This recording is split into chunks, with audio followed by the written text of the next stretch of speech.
Hello and welcome to Calm the Pharm podcast, where pharmacy business meets legal wisdom, minus the headache. In each episode, we share practical legal tips and real-life examples to help you run your pharmacy with confidence. I'm your host, Sarah Stoddart. Thanks very much for joining us. Hi there, listeners. Well, today's episode is a little bit of an unusual one, so please indulge me because today I'm talking about things that I see commonly in practice and which really frustrate me. So, in a way, this is me venting, I suppose, some frustrations in the hope that you'll either get a giggle out of them, or if you do find yourself doing some of these things, perhaps changing your habits with whoever you're liaising with on your legal matters. So there's 6 in total that have come to mind. Number 1, not using my name when in fact that is who you're emailing. So my name's fairly common, although sometimes the H does drop off and my surname is often spelled incorrectly. When dealing with anyone, you really should be taking care to pay attention to what their name is, because that is their identity. So if you're emailing someone and their email address is Sarah at, then chances are their name is Sarah. So where possible, try to avoid hello, madam, for goodness sake, not sir. If you're a colleague, please don't use colleagues. Use the person's name, and it really does help to build a little bit of rapport with them from the get-go. Number 2, when you've been chasing someone for a response for a period of time and they're taking a lot of time to get back to you, and then when the time comes that they do actually respond, they ask you for an early or prompt response. The mind boggles really when they've taken forever to get back to you, but then expect an early or prompt reply. Just intrigues me, that one.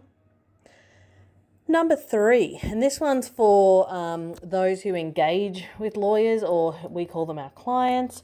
So when you give advice to a client and they decide to take the advice of someone else who perhaps isn't experienced in the area or who doesn't have their interests at heart.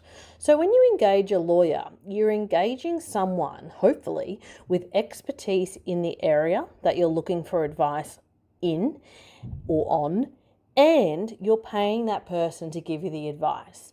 So why is it that some clients decide to disregard the advice and listen to someone else?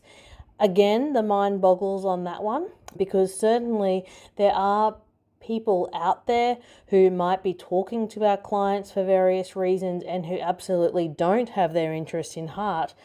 And yet for some reason, the clients choose to listen to their advice over the advice of their independent advisors who have experience in the area.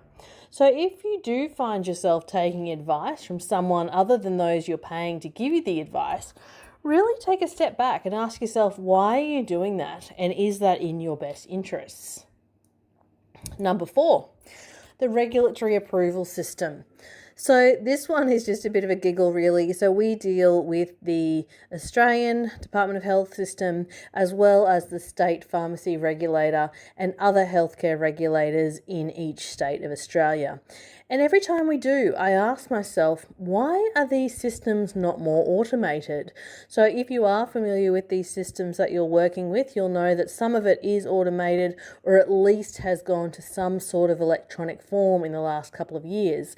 But when it comes to dealing with government or the regulator at either level, there's just so many forms to fill out, and sometimes these regulators actually go so far as to tell us they won't allow the forms to be typed and that they need to be hand completed. I just don't understand that and why there's not more automations. And furthermore, who wants to be reading applications that have handwriting on them? Surely that just adds to the complications. Number 5, Being told how to do our job, always a fun one, and this one applies to anyone who's in any profession. When someone comes along who isn't in your profession and decides to tell you how you should do your job, always an interesting one to know how to manage. So lawyers in particular need to act into the confines of professional obligations, and that includes obligations of confidentiality, ethical obligations in terms of who you're advising, etc. So when someone tells us that we should advise our client XYZ, or, we recommend you tell your client XYZ, it's just curious because we can't actually advise someone unless they have asked for it, or furthermore actually asked us to act for them. So it's not for us to be advising in the absence of instructions. So where we do need to give advice, we need instructions, and we need those instructions to come from the person who is actually our client. And that ties into the last one, which is when someone other than our client is asking us for advice.